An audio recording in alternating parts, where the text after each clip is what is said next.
Jou daaglikse CLF inspirasie. Wees lief vir alle mense. As julle net die liefhet wat vir julle liefhet, watter loon kan julle dan nog verwag? Maak die tollenaars nie ook maar net so nie? Matteus 5:46. Jesus het alle mense lief. Ja, selfs ook vir sondaars soos ek en jy. Jesus het alle mense so lief dat hy graag wil hê dat elke mens verlos moet word. Daarvoor het hy gesterf aan die kruis.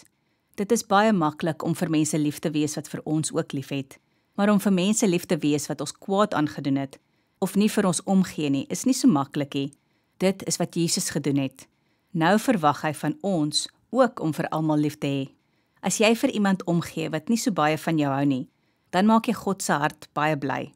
Vra elke dag vir die Here om jou te help om verander, wat jou miskien verstoot of haat ook lief te hê. Dan is jy regtig 'n disipel van Jesus wat sy koninkryk wil uitbrei. Kom ons bid saam. Vergewe my Here, as ek net vir sekere mense lief is.